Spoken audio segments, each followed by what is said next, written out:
Yo no sé si corresponde decir arrasó, pero al menos ganó holgadamente el expresidente Trump, que ahora tendrá su mandato, su segundo mandato, el número 47. Está con nosotros Mauro Embe. Gracias por estar con nosotros, un placer, ¿eh? Muchas gracias por la invitación. ¿Qué debo decir? Arrasó, sorpresa. Bueno, te lo dejo todos los adjetivos tuyos.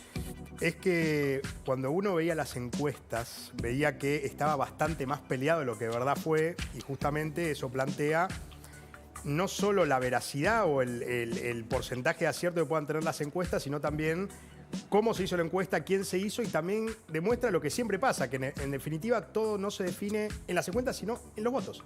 Y cuando se van contando los votos, efectivamente Trump logró no solo una mucho mayor cantidad de electores, sino que también ganó en la Cámara de Representantes el Partido Republicano, en el Senado, y tiene la mayoría de la Corte Suprema, ¿no? Que es afín. Entonces estamos hablando de algo que es prácticamente inédito en la historia de Estados Unidos. Ver cómo un presidente que, además, con la personalidad que tiene Trump, su estilo de hacer política, que lo tenía antes de ser político también y que lo tradujo a la política, puede ir por todo. Digo, puede haber cambios grandes, puede haber incluso una reacción en todo el mundo respecto de, bueno, ¿qué va a hacer Donald Trump? Digo, ahí me atrevo un pasito más. ¿Puede haber cambios en lo que concebimos como democracia liberal hasta ahora? Bueno, ese es un buen punto, ¿no? Porque la democracia liberal justamente no se trata de que la mayoría elige, sino que también la minoría se ve protegida, de que podemos traer a los papeles del federalista, ¿no? En su momento, de los padres fundadores de los Estados Unidos, y que uno ve si la justicia, la Cámara de Representantes y el Senado están del lado del presidente, bueno, ¿qué tanto se pueden garantizar esas libertades? Yo no creo que haya un avasallamiento de las libertades, para nada creo que Estados Unidos va a seguir siendo una democracia liberal, pero es una excelente pregunta. Ver cómo puede evolucionar cuando está todo a un lado, bueno, ¿qué tanto se contiene ese poder con aquellos que no están de acuerdo con uno? A mí me da una curiosidad, insisto, siempre cito lo mismo, que es el presidente es la economía estúpido. ¿Cuánto de la economía pesó? Porque no estaba aparentemente tan mal la economía en la gestión Biden. ¿Cuánto pesó la economía y si pesaron otras cosas, que son los discursos agrietados, las posiciones muy dramáticas en algunos temas? La economía hoy empezó a mejorar. Digo, este año empezó a mejorar. Recordemos que en el 2022 fue el pico de inflación de los últimos 40 años. Una economía que venía con los coletazos de la pandemia del COVID-19 y que el gobierno de Biden, si bien le intentó controlar, también hubo un gran papel de la Fed, de la Reserva Federal, sobre todo con el aumento de tasas para reducir la base monetaria y que de a poco la inflación vaya mermando como lo ha hecho. Y ahora creo que está en 2.8 más o menos, ¿no? Volviendo sobre lo de las encuestas, ¿crees que hubo un voto, digamos, vergonzante, digamos, que la gente no reconocía que iba a votar a Trump precisamente por parte de este discurso tan belicoso, si se quiere? Para mí, si podemos hacer ese análisis, va más con la elección del 2016, digamos, con la elección anterior, donde Trump salió victorioso la primera vez, que con esta. Yo creo que hoy en día decir que uno vota por Trump no era tan vergonzante como antes. Porque cuando Trump irrumpe en el escenario político estadounidense, fue todo un shock. Por su estilo, por su manera, por su agresividad. Incluso a la hora de plantear su agenda, incluso cómo se dirigía absolutamente todo, ¿no? Y Trump fue el que inventó la tweet politics, no sé si se acuerdan de esto, que Trump más o menos gobernaba por Twitter, fue uno de los primeros presidentes que empezó a gobernar por redes sociales, cosa que hoy lo vemos con todos, ¿no? Pero que en su momento fue muy llamativo, y yo creo que si el voto era vergonzante por Trump era antes y ahora no tanto. ¿Fue una mala candidata Kamala Harris? Particularmente para lo que tenía el Partido Demócrata, que hasta hace no mucho era Joe Biden el candidato, y que aquellos que se oponían o intentaban competirle no lo lograban, con un hombre que es muy grande y que se terminó bajando por eso. Digo, esto refleja una crisis profunda del Partido Demócrata, y si había una candidata que podía llegar a ser la más medible, digamos, para ganar, era ella, Kamala Harris. La cuestión es, si no había nadie, es como un efecto de ¿hicimos bien las cosas? No las hicimos. ¿Por qué nadie se postula? Digo, antes era una carrera. Digo, si usted ve en el Partido Republicano, se mataban por quién podía llegar a candidatearse. Estuvo Ron DeSantis, que se terminó bajando, y que Trump arrasó con todo. Pero bueno, el Partido Demócrata era como un... Ya veremos. Déjame sumarla, Mauro, a Julieta Nassau, que capaz que durmió 15 minutos en las últimas 24 horas. Julieta, buen día, Nación. ¿Cómo estás? Buen día, Luis. ¿Cómo andan todos? No se durmió nada, ¿no es cierto? ¿Qué te dice mi cara? Se te ve espléndida, así que eso no es una referencia. Pero contame cómo fue. Primero decir que Julieta, Inés y yo sabíamos claramente que iba a ganar. Mentira. Pero fue, ¿cómo cae esta información analizada periodísticamente? Bueno, fue en realidad algo que se fue dando durante la noche y ya empezaron a haber indicios claros desde que empezaron a caer los primeros resultados, ¿no? Empezamos obviamente con mucha incertidumbre, que es la misma incertidumbre de la que veníamos hablando los últimos días, en gran parte también por lo que venían hablando de las encuestas, todo dentro del margen de error, es decir, llegamos al día de las elecciones con un gran signo de preguntas hasta que empezaron a llegar los resultados que ya empezaron a mostrar una tendencia no solo en los estados clave, que obviamente era lo que más nos importaba, sino también empezamos a ver cómo Trump empezaba a obtener mejores resultados en los estados históricamente rojos o republicanos, pero en los que les iba mejor que en las elecciones pasadas. Y también incluso en algunos de los estados azules o demócratas. Entonces ahí se empezó a ver esta tendencia, que es lo que se terminó viendo, que si bien no es que él ganó muchos votos en relación a la elección pasada, porque de hecho perdió algunos porque hubo menos participación, pero sí hubo una pérdida de 15 millones de votos de parte del Partido Demócrata, lo cual resultó en lo que estamos viendo. Por lo cual fue algo que se fue viendo minuto a minuto, pero que ya hacia la medianoche había una tendencia bastante clara y ya el resto de la madrugada, a vos, Luis, que te gusta conocer un poco la cocina de todo esto, ya empezamos a manejar un poco cómo sería una cobertura de Trump presidente, ¿no? Me llama la atención que no, por lo menos aquí estamos al aire, es difícil chequearlo, no hay noticia de cuándo Kamala Harris haría su reconocimiento de la derrota. ¿Tenés alguna información? Mira, están hablando de después del mediodía. Que después del mediodía saldría a hablar ella y que después en algún momento de la tarde también va a hablar Joe Biden. Kamala Harris hablaría también en Howard, que es la universidad donde ella fue y donde también tenía previsto anoche juntarse con sus seguidores. Es donde sus seguidores se reunieron y donde se vio también un poco la paliza al Partido Demócrata en las caras de los seguidores que estaban reunidos ahí en esa universidad. Es una universidad de Washington conocida por tener graduados de la comunidad negra muy reconocidos, entre ellos Kamala Harris, que iba a ser su primera graduada presidenta en caso de ganar, y ella volvería ahí hoy para dar su discurso finalmente y asumir la derrota, ¿no? Mauro, te veo, y es bueno recordarlo, con el pin que recuerda a los rehenes israelíes en manos de la organización terrorista Hamas. ¿Cambia la geopolítica con Trump presidente en Medio Oriente? Ya la figura de Trump causa efecto. O sea, ya que Trump haya ganado las elecciones, un cambio a haber seguro, sobre todo con la postura de Trump, no solo afín al Estado de Israel, sino al gobierno de Netanyahu particularmente, que lo ha saludado muy efusivamente. Sumémosle también la crisis interna que tuvo el gobierno cuando fue despedido el ministro de Defensa, Yoav Galán, que estuvo del inicio de la guerra, fue reemplazado por el ministro de Relaciones Exteriores, Israel Katz, y él a su vez por el ministro sin cartera, Gideon Saar. Y yo creo que con Trump en la presidencia, una vez que asuma el 20 de enero del año que viene, va a poner presión para que el conflicto termine y que justamente haya un acuerdo obligatorio para que vuelvan los secuestrados que tiene el grupo terrorista Hamas y que justamente Israel vuelva a componer ese status quo, ese poderío dentro del status quo de Medio Oriente que el 7 de octubre perdió. Que justamente está tratando de recuperar también. Esto apoya la posición de Israel en general y de Netanyahu en particular. Sobre todo, claro, yo diría sobre todo la de Netanyahu, ¿no? Porque si uno se pone la postura de los familiares, los secuestrados, por ejemplo, hace mucho están insistiendo para que el gobierno avance en negociaciones, que bueno, ahora después de la eliminación de Yahya Sinwar en la Franja de Gaza, se propuso avanzar de nuevo en las negociaciones por los rehenes, que jamás justamente el grupo terrorista Hamas rechazó. Probablemente sea una pregunta improcedente, Julieta, y la hago igual. ¿Cuánto influye? Ya sabemos la economía, lo estaba explicando recién Mauro, ya sabemos el tema de las comunidades latinas que tienen aversión por el castrismo y el madurismo. ¿Cuánto influye que haya sido una mujer? Porque Trump gana las dos elecciones frente a mujeres, Hillary y Kamala. Exactamente, Luis, y es un tema también del que se está hablando mucho hoy, no solo del famoso techo de cristal del que también hemos hablado, sino puntualmente de las 3 elecciones de Trump. Las 2 veces que compitió con una mujer perdió, la vez que compitió contra un hombre las 2 veces contra una Ganó. mujer ganó y la única vez que compitió contra un hombre perdió. Por lo cual también es algo que se está analizando mucho hoy. Se creía que Kamala Harris iba a tener un voto de las mujeres mucho mayor del que finalmente terminó teniendo. También obviamente porque se van cruzando con distintas variables de edad, de zona en la que viven. Y bueno, eso es algo que sí se va a ir analizando a partir del día de hoy.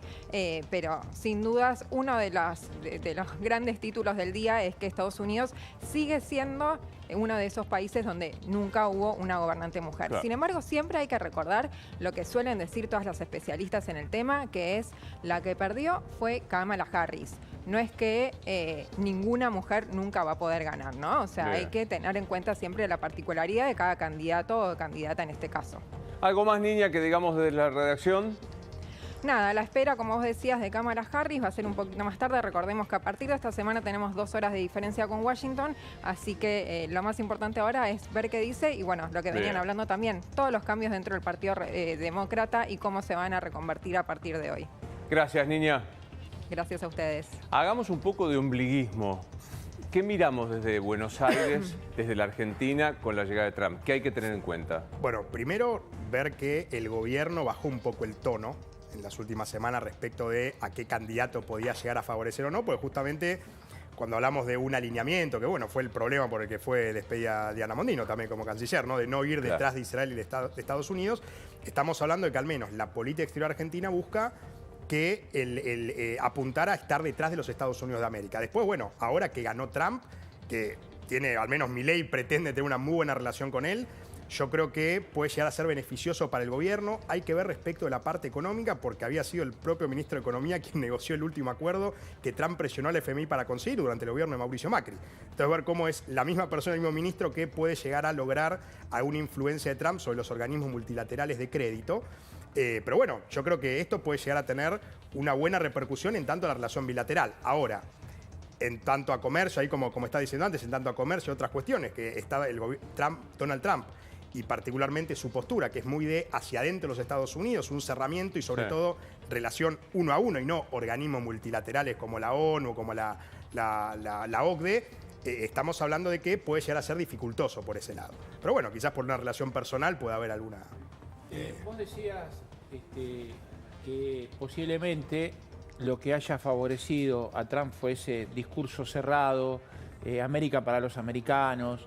¿Esa fue la clave de por qué ganó Trump o hubo otros factores que influyeron? Yo creo que ese tipo de discursos, sobre todo en momentos que son percibidos como momentos de crisis, son muy útiles. Digo, y si vemos hoy en todo el mundo, aquellos que tienen discursos extremistas son los que suelen estar en las primeras planas y aquellos que suelen tener discursos más moderados pierden elecciones.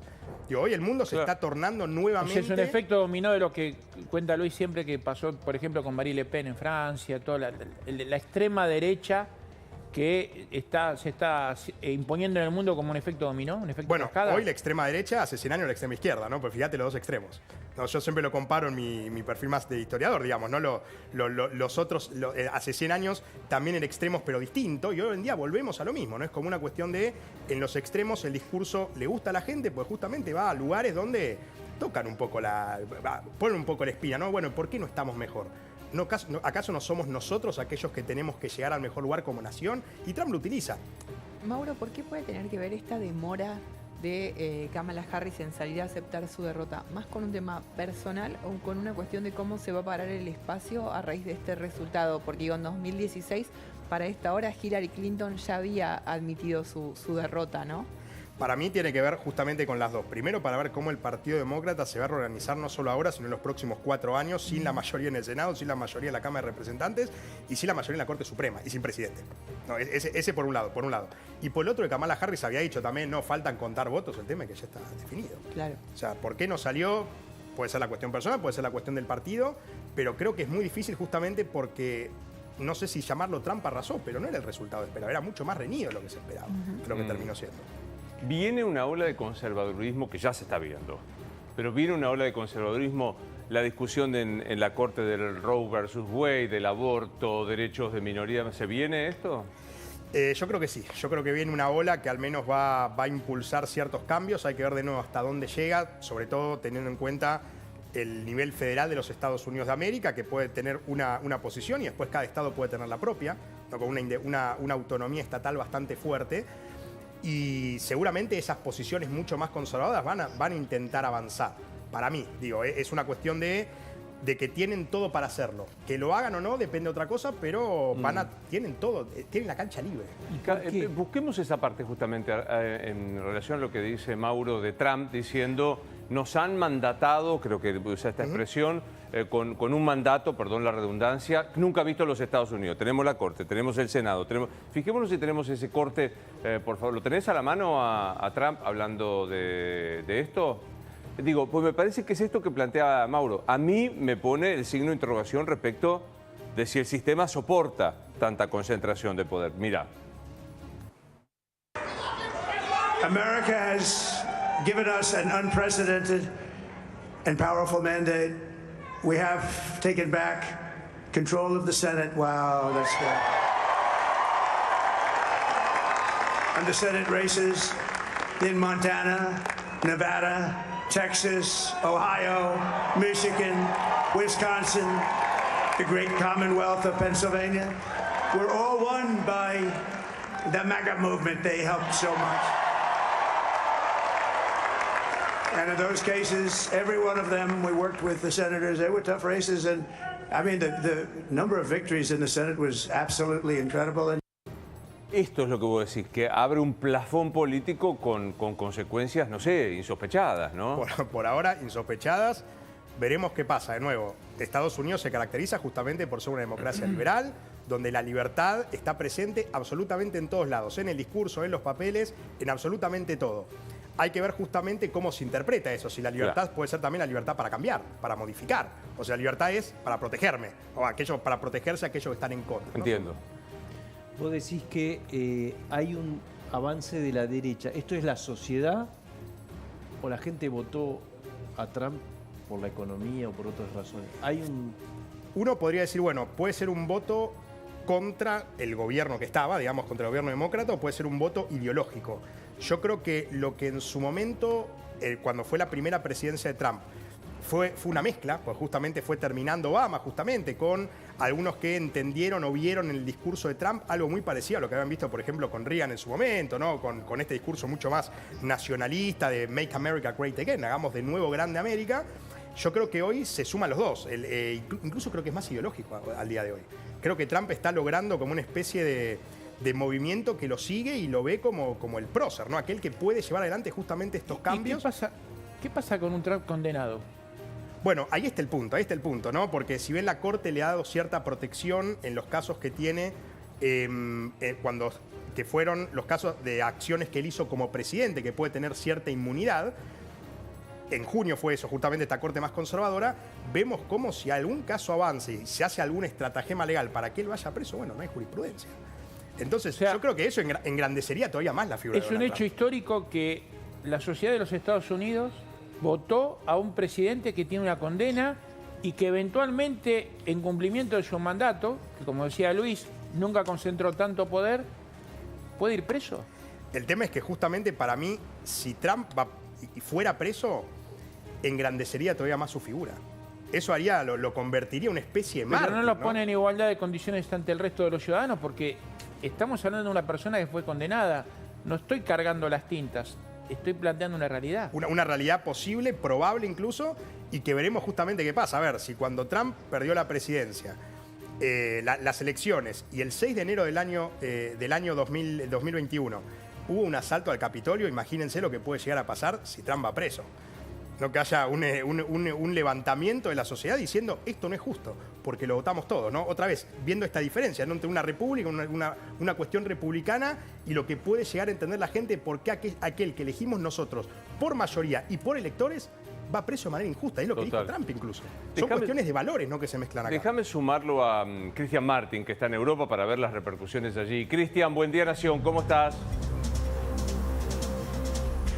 ¿Qué tal, Luis? Un abrazo grande. Sí, bueno, pero realmente, como habíamos dicho, en general, continentalmente Europa por ahí esperaba otra cosa, más un poco la continuidad de la política de Biden. Obviamente se mira de la perspectiva de la democracia y sobre todo de la defensa y del comercio, donde Donald Trump en su momento dijo que si él era presidente iba a forzar que todos los miembros de la OTAN pongan del Producto Bruto Interno un 2.5% para ayudar a la OTAN, y que Estados Unidos iba a dejar de ser un poco la fundación, así lo describió, para financiar a la OTAN.